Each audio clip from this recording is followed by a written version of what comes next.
Low impact intoning. Step into the March zone, right? I intentionally am opting out of putting the pillow down. If you, however, want to be working a little bit harder, throw your AirX pad down, put a pillow down, and if you are going to put your AirX pad down, get on it and just march on it, okay? It seems, the AirX pad seems like this, or even your pillow, is an interesting little gadget just for marching, which will challenge your, I call it spatial awareness. When I put people into march mode or step pattern work on a gadget, I often see them creeping forward on their object and they're not aware of it. I mean, so much so that even with a 3-foot long step, someone will work themselves all the way to the front of the step, oblivious that they're creeping forward. So if you do put a gadget down, check in with your feet periodically to make sure that you're in place. So I wanted to bring you some different pattern work, okay? Slow your tempo down. Imagine that you're in a box. We're going to step out of the box and back in the box. Now, this seems like a relatively simple move until I give you one more piece of the equation, and it's not to change what your step is doing. It's for you to identify if you are overstriding on one side and not getting out of the box on the other side. You really do want to have a similar stride length from right to left side, which puts you into a partial squat if your body's ready to go there, right? And so now you can go a little faster, right? Can you go a little faster? Even if you're working on your pillow, right? Or your AirX pad, you just turn your pad to its skinniest width position. 4, 3. I thought I'm going to throw in a few extra squats today. 2, back to center march. That was probably 10 good reps.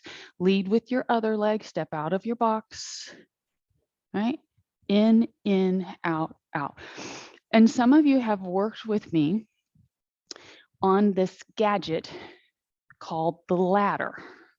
And it's a flat training object that literally looks like the rungs of a ladder. And so it's pretty amazing how when we do a repeat pattern of something, and then we add forward or lateral motion to it, how screwed up our brain, the dominant side, will continue to take over. So I want you to come back to center march. You are going to alternate getting in and out of the box in an alternating leg lead. Can we? I'm just going to start and you'll have to pick up wherever it feels comfortable for you.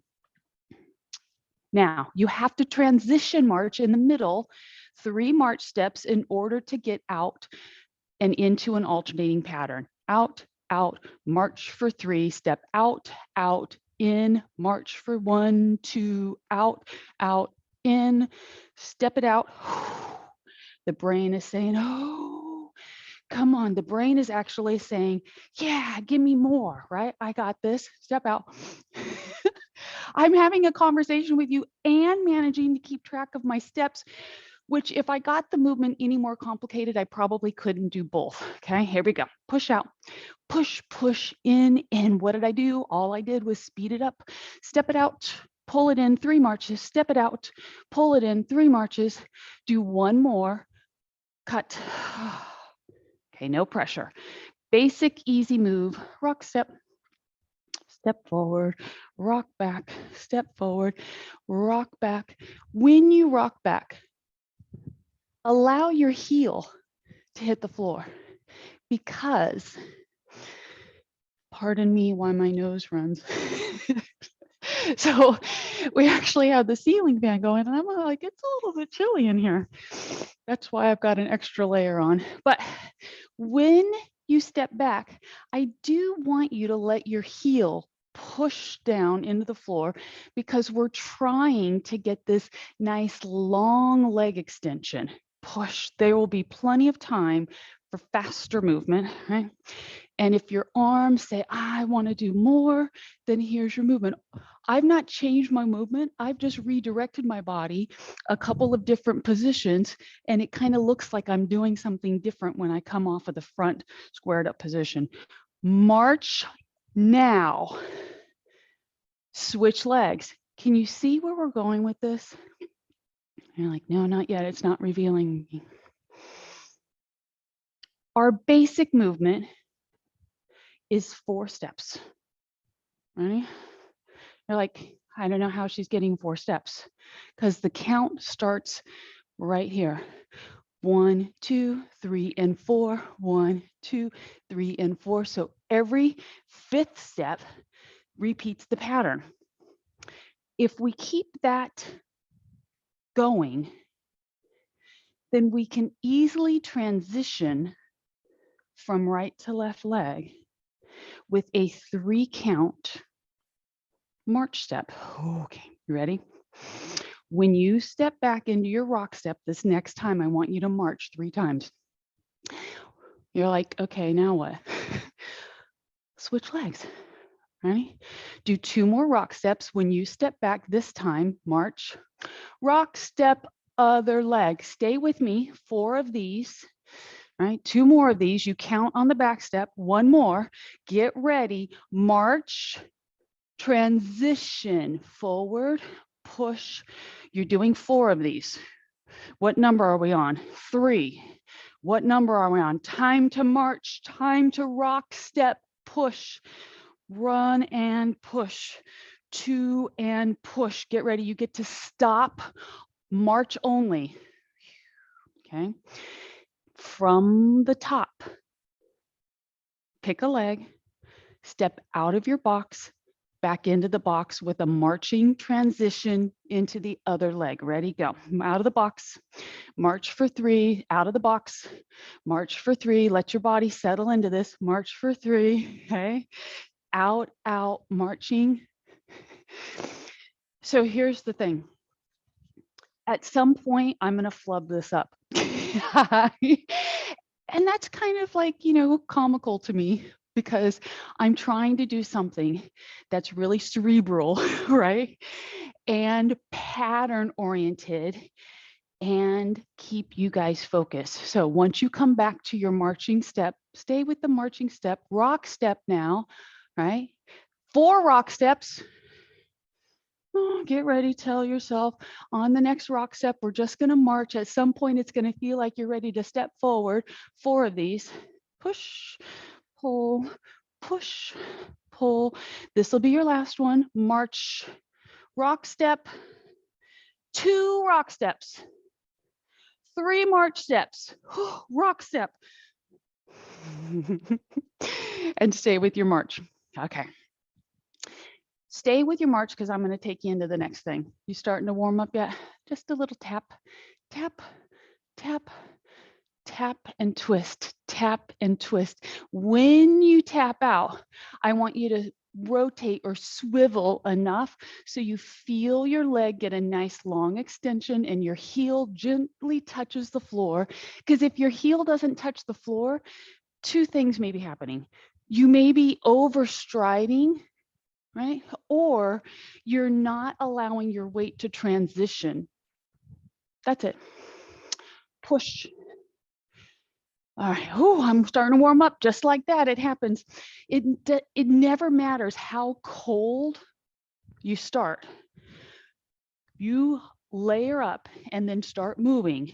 Your body generates enough heat where you got to have layers to pull it off. Could I possibly give us a more complicated movement than what we've already done? I can, and I shall. You're going to pick one side. This is going to be my side, and I'm going to do repeating legs. Repeat, repeat. Just stay here so your brain can go, okay. Now, you might notice hey, Michelle, your heel isn't hitting the floor anymore. You're right, it's not. If you want your heel to hit the floor, you might just slow your tempo down, but I'm changing the focus. And now it's like you're just a little more fluid, right? But how do we get from here over to the other side in a nice pattern, right? So you stay here and I'll pick you back up, right? Right? So somehow I want you, don't move yet, right? I want you to figure out, how do we get to the other side? I'm doing it, right? The feet, you're just going to try to go, oh, okay, shuffle over, right? Because I can't count up the steps. But guess what? It is 3 little steps in the middle to get to the other side. And then you have to figure out, can you actually do a quick transition to get to the other side? That's something I don't know. But if I break it down any slower, it'll mess me up. Okay, so do 3 pushbacks. 1, 2, get to the other side. 1, 2, get to the other side. Push, push, get to the other side. Now, how you doing? Get to the other side. Okay, last time. Push and cut. Walk it out. I can't show you everything in one class, just enough to make you go, why is some of that harder than the other? Can you grab your light weights? Light weights would be, I don't know, nothing. Water bottles, a pound and a half. Right? Let's just start here. So when your arm does this, it's called shoulder abduction. Just like when your leg does that, it's called hip abduction. So if just pulling your arms away from your torso is hard, then you're going to do them to the front if you can, okay? Because often the shoulder abduction, for anybody who's got like their shoulder girdle starting in the wrong spot, it's like you get a pinch and it doesn't feel good because the rotator cuff, everything's in the wrong spot. So if you can't abduct out to the side, then I want you to try to do extension work to the front. So this is traditional lateral raise. You can walk around your space. I am going to give you something a little more complicated. Okay, so remember, I just planted a seed and I said that there is a gadget called the ladder, and it's a drill. It's what we do for eye-foot coordination. I'm just trying to tire your shoulders out a little bit and release. What I love about lateral raise or shoulder abduction is that it doesn't take much for you to just feel like you've worked the shoulder, okay? So you have your imaginary ladder in front of you.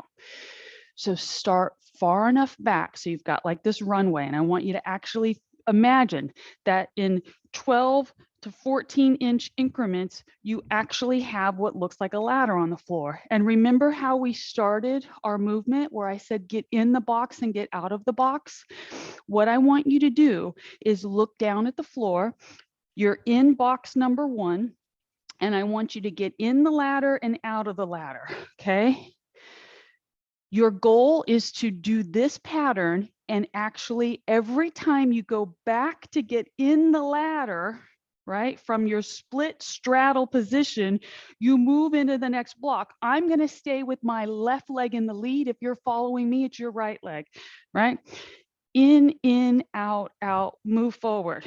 Move forward, in, out, move forward, right? Move forward. Every time you get into that straddle position, you're ready to work into the next forward block and walk it back to your place. That should not have like physically challenged you. It may be mentally challenged you, which would be my hope. So now I'm giving myself a little more runway. Marching feet. I want you to imagine that you're marching and you're in the first block of your ladder. Look down. You now need to switch to the other leg leading. So step out of the ladder with that lead leg, straddle to the other side, move forward into the next block, march, march, out, move forward, march, march, out, out, march, march, marching in, working wide, 4 steps. In the ladder, straddle the ladder. In the ladder, straddle the ladder. 2 more, push. Gosh, it seems simple, right? And walk it back. I hope you're having fun. For the visual, I actually should have put my ladder down just so you guys could see what I'm talking about. Imagination is great. You still got your little weights. Get to one side of your ladder. Okay, both feet in the ladder. Step all the way out of the ladder. Move forward to the next block. In, step out of the ladder. This is now your diagonal slide, okay? Gliding across, this is actually called the shuffle step. What do we also know this as? Double step touch, right? When you get to the end, which is right here, don't turn back, but look down at your imaginary ladder, and now you're gonna move through it backwards. In the ladder, clear the edge. Move to the next block. You're just taking those diagonal steps. In our most ideal position, the foot that takes the 4th step wouldn't actually hit the floor. Okay, this is supposed to be a 3-foot touchdown position. 1, 2, 3, pull up. Step back, pull up. Let's do that one again. Shuffle in. So the thing about the shuffle, if you soften your knees a little bit, get into your what's called athletic ready position, you can do this double step touch glide a little bit faster on these diagonal lines. Don't stop, just move backwards. Shuffle, move back. Shuffle, shuffle, shuffle, shuffle, shuffle. And the great thing about actually having your imaginary ladder, right, is that you don't have to worry about flubbing up and getting tripped up in the ladder. Release and relax. Are you enjoying this? I'm trying to continually bring you things that aren't like really physically hard, but make you think and make you feel like you're working a little bit. Hopefully you still got your light weight, right? Go back to the end of your ladder. You were on one side of the ladder and now you're facing it, right? I'm going to be working the leg that's closest to the screen is the leg that first goes in the block, okay? Forward, forward, back. Forward, forward, back. When you step back, you're actually stepping back on a slight diagonal line. When you step forward, you're stepping forward on a slight diagonal line because again, we are trying to get into the imaginary ladder and out. Forward, forward, back. One more. And now take the other leg as your lead foot. Forward, forward, back diagonal. Front diagonal, back diagonal. Front diagonal, back diagonal. Front, ooh, front, push. 2 more, push. You're looking down, you're focused, and cut. So now we've taken your ladder and we've turned it. We've changed the direction so that you're going to be facing the screen and you're going to be doing a lateral movement. So get to one side of your space. And I want you to imagine again that your ladder is on the floor and you're splitting your feet so that each foot is in its own block. Uh-oh. And I want you to just do this little bit of what is going to feel like a little bit of a bounce, like you're doing a little calf raise, okay? And I can't give you right or left because I don't know which side of the room you're starting on, but I want you to take, it's going to look like this. Okay. Spring, close, spring, close, spring, pause, back the other way, spring and open, right? The odd thing about this is your body is used to moving both legs at the same time. So to do this, right, and close. In your most ideal, if we literally did have the ladder down and we were doing modified jumping jacks, and some of you are like, yeah, I know what that is, then your movement would look like this. You only have one foot that moves at a time. It's the leg that's getting the direction.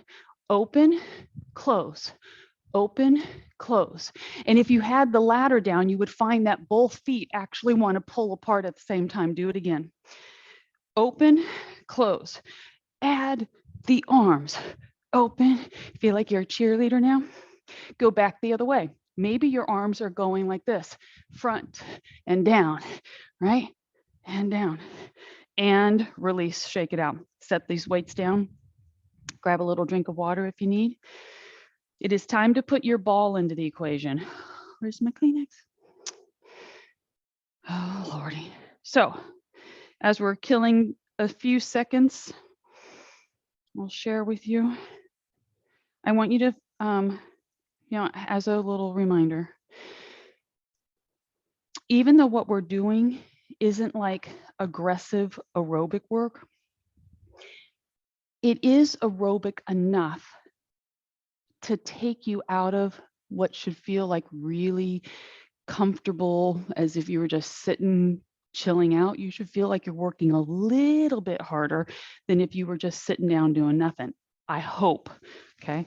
If I'm not getting at least that much out of you, then shame on me. What did I say we're going to get? Maybe I didn't tell you we were going to get. If I forgot to mention it and it was only in my brain, I want you to grab your big ball. If bouncing the ball is like just too much noise, then grab your little ball, okay? But nothing new. You've already done double step touches. You're going to do more than double step touch. You're just going to side step and alternating hand ball bounce. When you run out of space, go back the direction you came. And now some of you are so skilled that the double step touch is too easy. You need what's called, and it's not even the grapevine step, it's a walking crossover step. So in athletic terms, the name of the step is called karaoke, believe it or not, okay? And I'm only turning to the side because I have more space coming this way than I do going the other way. So you have options to do your walking crossover step or your side steps, okay? This is part of your eye, foot, brain coordination, right? And now get to a stopping point, pick the direction you want to stance, take the opposite foot to your bouncing side as your dominant foot, start loading that foot, right? You're going to have to take your eyes off the screen and focus on you and the ball, belly to spine. Can you take the assist of the other foot out of the equation? Maybe not entirely. Maybe you have to keep your toe, your big toe barely touching. What happens when you barely bounce the ball and now your body's rolling forward and you're losing the speed of the ball or the height of the ball? Sometimes it's hard to focus on a couple of things. I want you to hit the ball hard enough so that you do not have to forward bend, right? Pull the leg out of the way, transition the ball to the other side. Uh-oh. Are you waiting for me to say, put the foot down and switch feet? In a moment, right? 5, 4, 3, keep the ball bouncing, marching feet. Keep the ball on that side. And now trade to the opposite leg, to the bouncing ball side. You know what's coming, belly to spine, right? The other foot is off the floor, or it's being used as an assist, whatever you need. Start transitioning the ball to the other side of you, right? 5, 4, 3, 2, marching feet. Can you march faster? Look at what happens when you actually go into your little prance or a faster march. The speed that you're hitting the ball actually comes up too, right? Bring the ball around to the other side. belly to spine. You're just prancing away. Hit the ball hard enough. Mine has such a nice bounce factor to it that I don't have to work hard, but every connection of my hand pushing down, I'm actually getting some tricep work. When we push, it's chest, triceps, and shoulders. So take it around. Something as simple as this activates muscles in a way that if our arm is just hanging, it's not getting any attention, right? Faster ball, faster feet. 10, 9, 8, 7, 6, 5, 4, 3, 2. Take it to the other side. Slow your feet down if you need to. And now, something that I've never seen other than on TV, release and relax. You're done with your ball. Not done, but done with that. Is it called Celtic or Celtic? Right? The feet, I always wanted to see the river dance, right? Because I thought, wow, that's some skill right there. Do you want to twist? Do you want to hula hoop? Do you want to sit down and take a break? If you don't have any of these objects, right? If you're not going to get your paper plates or your big, I would say if you were using a towel, your like kitchen towel, the size of a kitchen towel would work, right? If you were on your hardwood floor or your tile. So take your legs, squeeze them together, pull the arms around. If I'm going to show you something, if when you go to do your twist, right? If you do like a full circle, part of your oblique wall isn't working. So if that happens, make sure you go around your circle in the other direction. You don't want to just keep rolling your circle in one way. Bend the legs a little bit more. Can you go faster? Can you go faster without having the shoulders jacked up into the ears, right? Belly to spine, no rounded back. I'm going to show you. I'm in my partial squat, my athletic ready position, right? Legs are together, 10, 9. This is very challenging. 8, 7, and such a burn. 6, 5, 4, 3, 2, and cut. Oh, I got to tell you, I just love these gadgets. Pick up one of your dumbbells, just one. It could be a 5-pounder, it could be a 3-pounder. I'm opting for an 8. Maybe you've got a 6. Maybe you're like holding out on getting your weight until you see what we're going to do.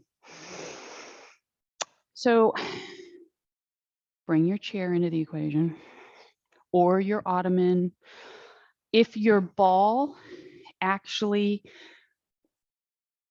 could stay in a little, they make these little brackets as like ball keepers. You could even use your ball for this. Okay. There is an element of balance needed. So I just want to preface. Think single leg deadlift. The other leg is not going to be loaded on the chair. It's just out of your way. So from a profile angle, this is if and not only that, if balance really seems challenging to you, then you probably should have your backrest in front of you, right? But what your legs do need to do, okay, the alert is this is a new move for you. This is a new version of a move that you're used to doing. Your stance leg needs to be in line with the leg that's on the chair. Okay, and then I need for you to stand on your stance leg. And then you're going to soften your stance leg just a little bit because I want you to think hip hinge deadlift. So you drive the hips back, right? If you're feeling really uncomfortable, just let your hand rest on the back of your chair. Maybe you're not uncomfortable for the sake of balance. Maybe it's just like you're not certain whether or not this is a good move for your back, okay? There is an aspect of doing a deadlift where the learning component of this is you have to learn that the tighter your hamstring is, the more you need to bend your leg in order to maintain the control of your flat back. A tight hamstring will render your spine in a rounded position, which is not really where we want to be for what we're doing. Zip and tuck, shoulders back, pull the neck back, feel your belly draw up, soften the knee because that's how we initiate the movement. Here we go. So today, instead of us using the coins on the floor, trying to get into the single leg deadlift position, I thought we would just incorporate the chair, because when it's called bilateral, when both limbs are mimicking and doing the same movement at the same time, you can still overload your dominant side. Your body is so skilled at offloading weight from the weaker side. And with a movement like this, you get to hone in. You should not be having any back distress. You should get to a point where you're in tabletop and you can identify that the hamstring is working. Now, if you've overbent your leg into a squat and that is not what you feel, then you just explore this space of how straight do you need your leg for you to feel the hamstring, but not behind the knee. Oh, here we go. 2 more. Looking down, your eyes track so that you're not holding your head up, looking forward, crimping the neck. Pull up, give the buns a nice squeeze, draw the abdominal muscles in. The leg is fully extended on the up. Soften the knee, start shifting the tailbone. Nice long spine. This is slow and controlled. Pull up, squeeze the buns, dismount, walk it out. Figure out, did you really need the chair for your assist? I'm just going to leave my chair like this. Well, actually, I can't leave my chair like that because that would put me doing the same leg. The things that make you go home, right? All right, here we go. But what I am going to do is square up. Okay, so here's my new position. So I'm shifted legs. The high leg and the down leg need to be in line, right? Down leg is loaded. What does your dumbbell do? The dumbbell moves from the side hip. As you start executing the range of motion, you soften the stance leg so that you can alleviate the pressure from behind the knee. Your free hand is free to roam either to the chair or slip it behind your back, which is my preference. And that hand with the weight just stays kind of gliding down the leg. Pull yourself up, big squeeze, and then the hand floats back to its start position. Once you pull it back, I want to keep you here for a moment. I want you to feel your hips go into the pelvic tilt. Okay. So here you go. Soften the stance knee. Start shifting the spine so that we go into hip hinge. The weighted hand glides down. Where should your stop point be? That's a tricky one. Some of you have got your arm fully extended and your back rounded and your neck kinked up, and you're like, I can get my hand all the way to the floor, except you fell out of the move in all the places where it really mattered. Okay, soften your stance knee, drive the tailbone back, elongate the spine, your eyes start tracking down the wall. Look down, they're on the floor, you're looking down, you're now looking at your foot without the head hanging. The knuckles just kind of go right below the kneecap. The leg is bent enough so that you feel the muscle working at the hamstring. Pull yourself up. The arm comes back to the side of the body, pelvic tilt. That pelvic tilt will alleviate anything that is going on in your low back, right? So if you're starting to feel like you're getting pinched up in your back, it's because your hips are in what's called an anterior tip. You want to glide them under. Soften the knee, hip hinge. You're like, well, how do I do pelvic tilt when I'm in forward hip hinge? You don't. That's why you need to make sure that your spine is rod straight and the leg is bent enough so that you're not feeling it in your low back. So as you pull yourself up, as soon as you can get the arm to come back, your body stands upright, the shoulders kind of retract, and you pelvic tilt simultaneously. You'll feel all of the strength in your back body. Again, soften the knee. The eyes track. Let the eyes come down. You're looking at the floor. You're now looking at your foot. You're kind of looking at your hand as it glides down to the knee. Pause. Do you feel it behind the knee or do you feel it above the knee into that big long muscle in the back of the thigh? Pull yourself up. This is your last one. Arm floats back. Squeeze your parts. Zip and tuck. Release. Disengage. Set that weight down. All right. Do you need to move your chair? Is your space tight and you don't have a lot of working space? Do you want to hula hoop? Do you want to jog in place? Do you want to get your little rag down and twist again? I don't know what's going to be your fancy. Okay. Here we go. Now, so I think in Monday's class, it's so not pretty. I've not been practicing. Here we go.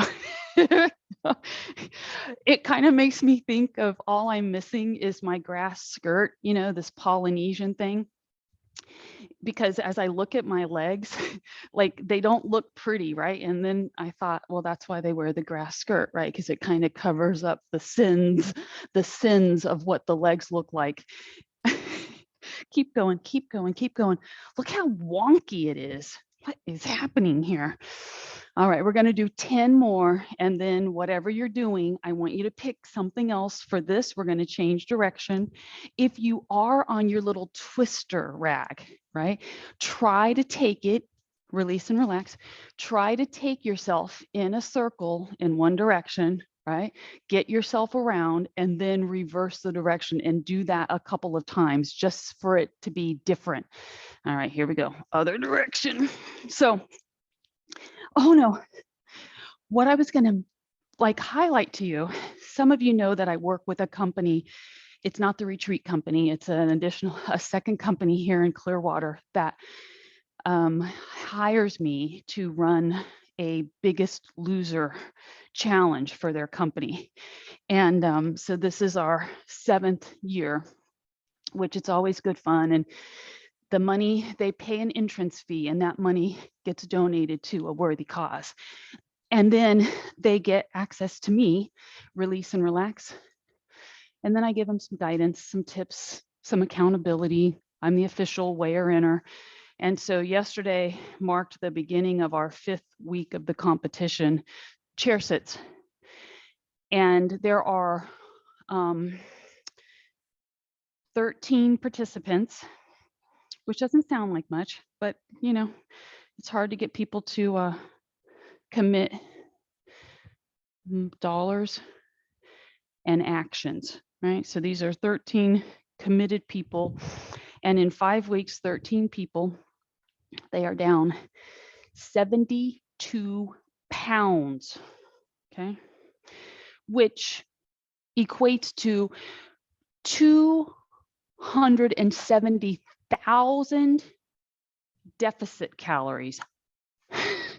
Feet as close together as you want them, right? So the feet need to be, you know, they can't be like that because look at that triangle, right?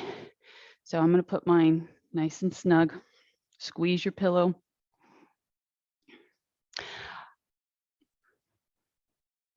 That's why they say a picture is worth 1,000 words. Look at my feet. I'm squeezing my pillow. Am I doing it right? No. Why? Because I can't even keep my heels on the floor. Not only that, check out the angle. We want feet under knees. So since you might not have a mirror off to the side, you've got to check in, look down. How far back are your feet pulled? You already know that your feet are tucked back too far if your heels aren't firmly able to push into the floor. I did say chair sits, but I want you to first engage with this adduction. In a chair sit, often, if we're not in fully collapsed spine, right, we will be in excessive S. We don't want to be in either extreme. Somewhere between fully relaxed and fully est, there is a neutral, and it has to do with the hips. So if you will pull your navel in and rock the tailbone under just a smidgen, that should get you, it should feel neutral. I like to use the word homeostasis. Like maybe that's the wrong application of it, but at that point, I feel like all of my focus is here, no strain across the lumbar. I feel like my back is got a really nice vertical line.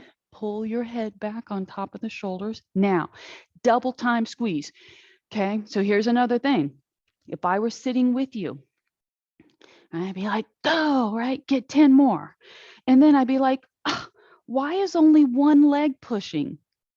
Got to draw your attention to this. Look at your own thighs. Make sure both legs are actually doing the compression, because sneakily, your dominant side will push and the other leg will just sit still. So you want 10, 9, 8, 7, 6, 5, 4, 3, 2, and hold. And now that it's all heated up, now we begin. Hands to shoulders, elbows lift, pull up, lift elbows, stand up.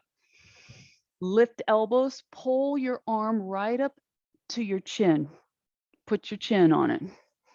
Down and up. When you sit down, if you can feel your hips kind of glide, right? I'm showing you things.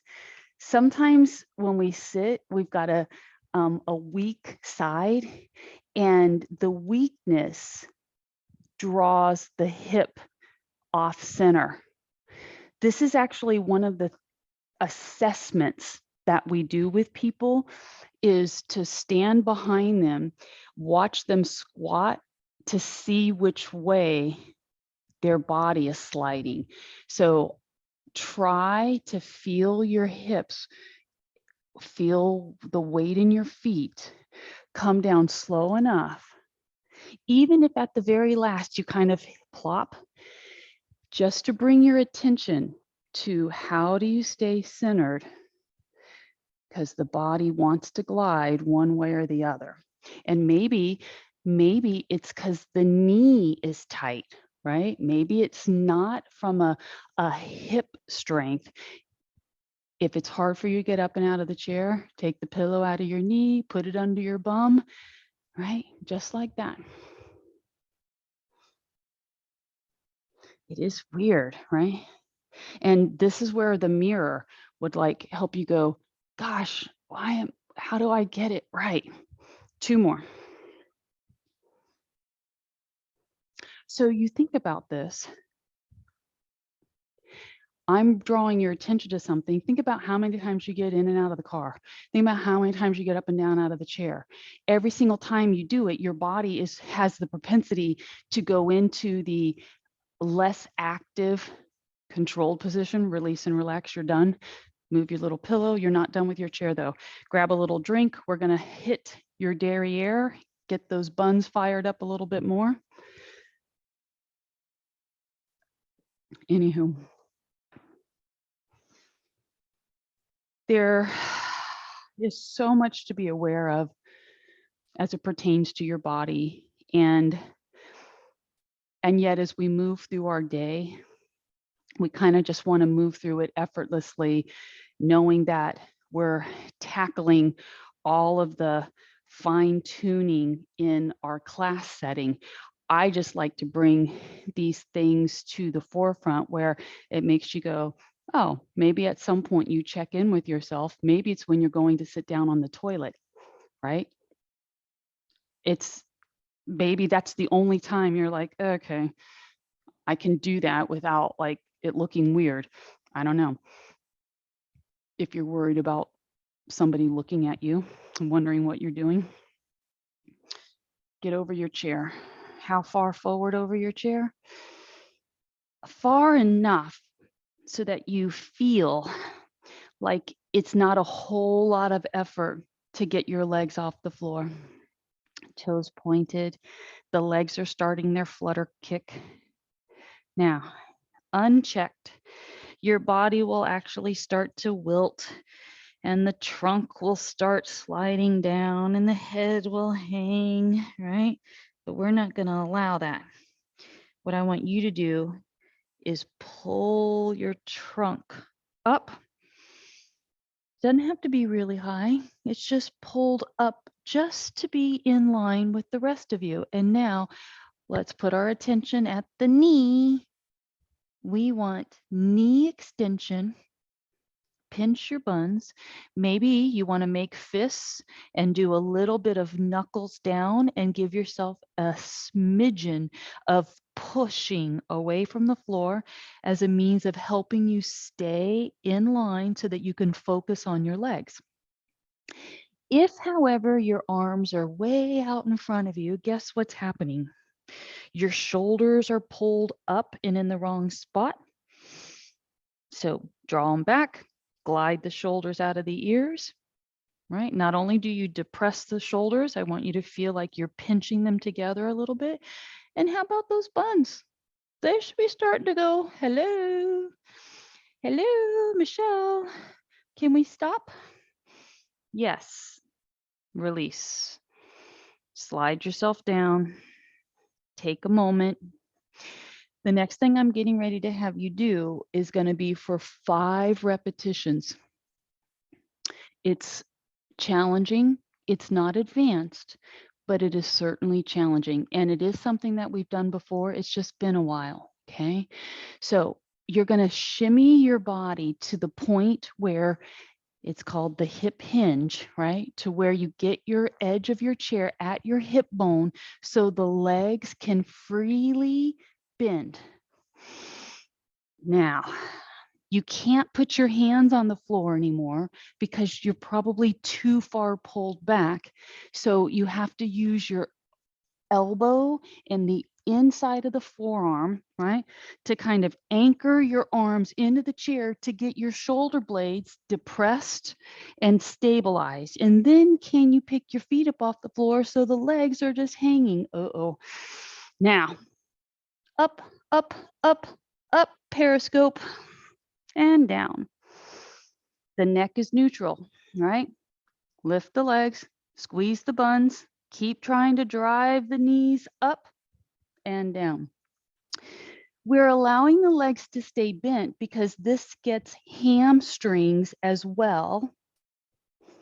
There you go. That's 3. Inhale down. Exhale, drive. Squeeze. Down and breathe. Up and drive. Buns, buns, buns. Work it. Stretch it out. Uh-oh. Release it and relax. I'd say we're done with the chair. Obviously, it's not the most comfortable, right? But you did it. It's a lot of pressure on the abdominal and the chest. So as you come out of it, take a few extra moments, move your chair. You're all done with your chair. We're going to be taking our mat to the floor.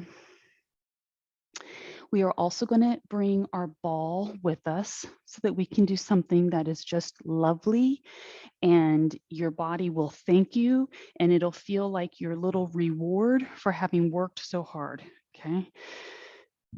Drink, mat, towel, ball, stretch out strap. Never know how far this is going to kick off to. Oops. There was something else I was going to tell you. So I wake up this morning and because I think I mentioned to you guys on Monday that over the weekend, I just had the most odd pain, unexplained pain in my back. This morning I feel pretty good. I've actually felt pretty good. Sunday, Monday, Tuesday, right? Still, like I'm aware that I'm moving a little bit different.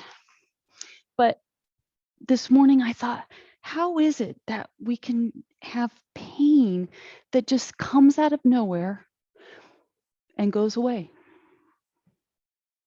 I don't know. Like it'd be different if I fell down the stairs, right? Because then I'd be like, oh, that's just like a backlash. But no, to seemingly do the things that I normally do, right? Because I'm normally all over the place, moving, bending, stretching, pulling, right? With your towel, maybe your head needs it. I know mine does.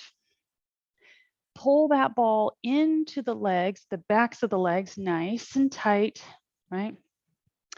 I want you to feel you might even pull the ball in and then do a little bridge just to get it all shimmied into the right spot, okay? The arms are comfortably open. And you're just going to start moving the legs like you're drawing a little line side to side. Here's the part where you get to have discretion. If you want this to just be this and you relax into it because you feel like you don't want to work anymore, then your line that you're drawing is really small. But if you're charged up and you're like, no, let's go for more, then you're going to make sure that your feet really are pulling the ball to you so that when you roll deeper, the ball doesn't shoot out. The further you roll, the harder it is to get back to center. And that is how we incorporate our internal and external obliques. Maybe you're like, well, I'll do one or two of those, but I really like the relaxed position better. I want you to have your voice, let your body tell you, are you just going nice and slow and it kind of feels like a stretch, but then it's work? That's what I want you to feel, right? If you're committed to going a little bit deeper, make sure you don't release the feet aspect of this. Keep pulling the feet, digging the feet into the ball and dragging the ball towards the backs of the thighs, because one, that protects your back, and two, it fires up muscles. Now, I'm going to get to this next side and I'm just going to hold it for an extra pause. There you go. Bring it up. Here's where you breathe in. And as you roll to the other side, pull your navel into your body, get nice and like really, it's called internal abdominal control. It's a draw-in maneuver. As you roll, you're exhaling and holding, and you should feel your phenomenal abdominals fire up. Pull back to the center. That's it. Whew.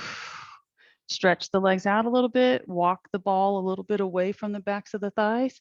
From the mid calf to the foot is what you want on the ball. Maybe you pick up your head, you see how centered are you on your mat. I like to have, my ball has lines on it, okay? And I like to have the lines on my ball tracking in line with me.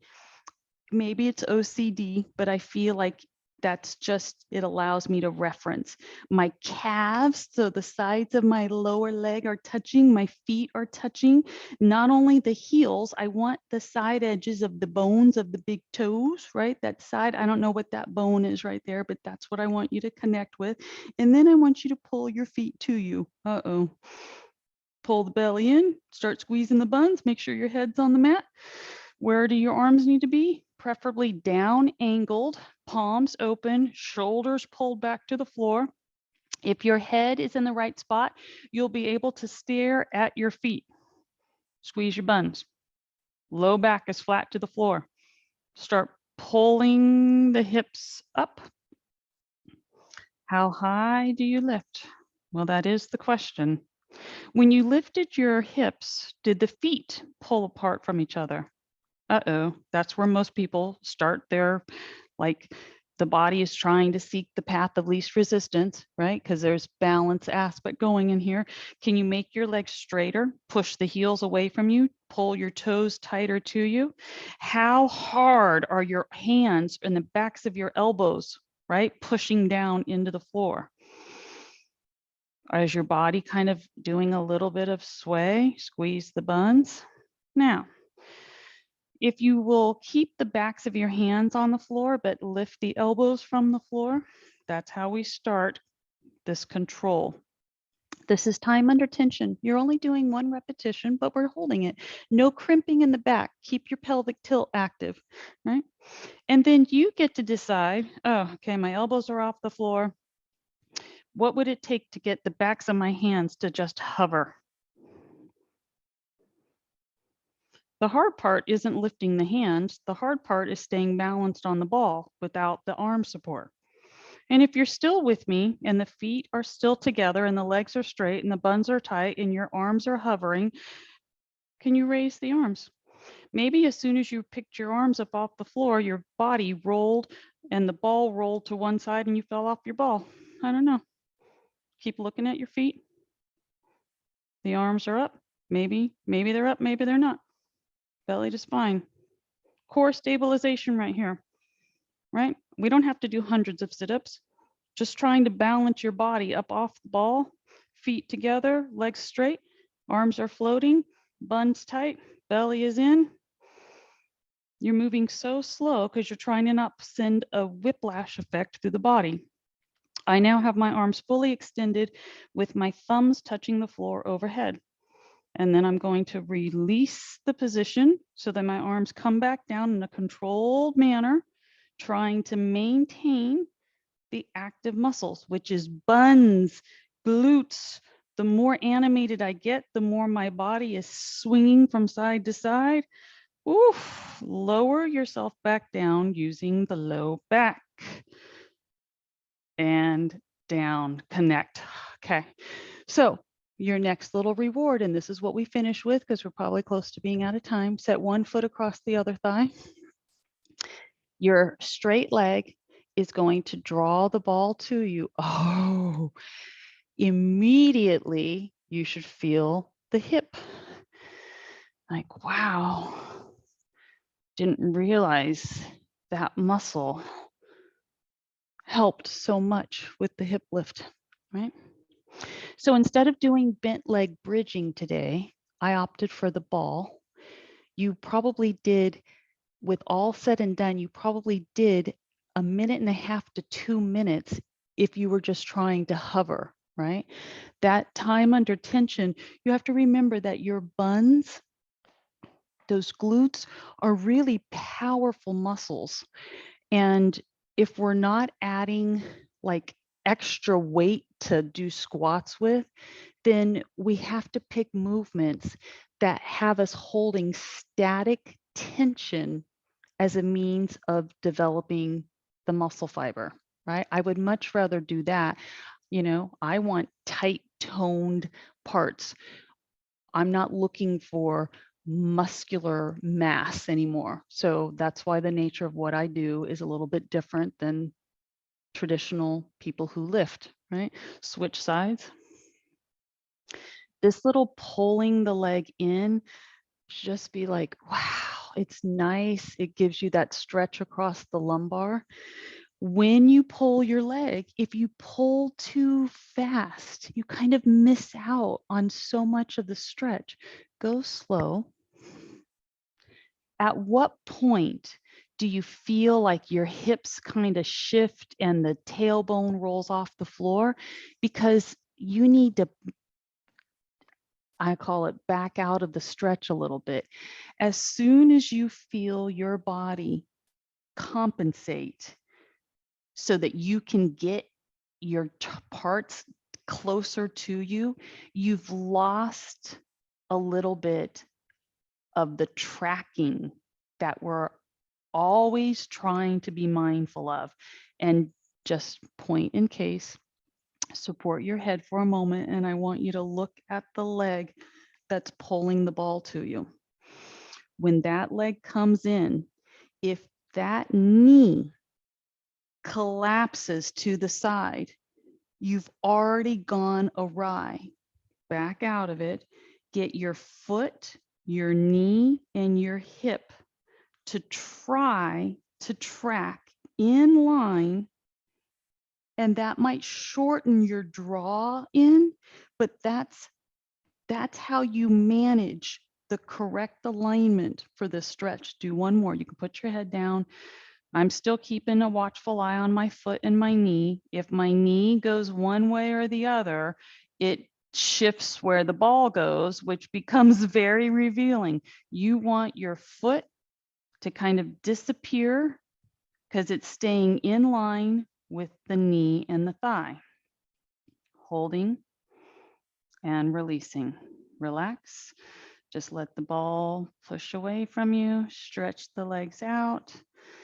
Whatever feels good for your arms. If it feels good for you to reach them overhead and take a nice little stretch, squeeze the buns at some point, and then relax your parts. Finishing with Cobra. If you need to go, I appreciate that, right? But if you can stay for your last little push away, guide yourself over, belly down. You don't need your towel anymore. You don't even have to come up to Cobra. You can just let yourself rest in modified Cobra, which is you staying propped up on your elbows. Just try to wiggle those hips to flat. Spread the elbows and hands wide enough so that you're not pinching up through the neck and the shoulders.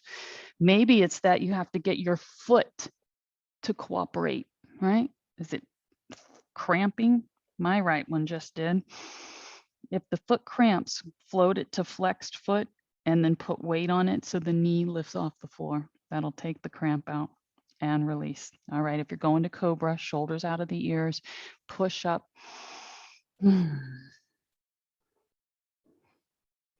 Down you go. Walk the elbows into the body, start pushing the body back, press it back, press it back. Let your hands go wide, let the toes take your weight, knees off the floor. Keep the feet nice and wide. The weaker your arms are, probably the wider your feet need to be to help you get yourself pushed back, right? And you're up. Namaste. All right. Thanks for sticking with it, you guys. I will see you next time. Have a good day.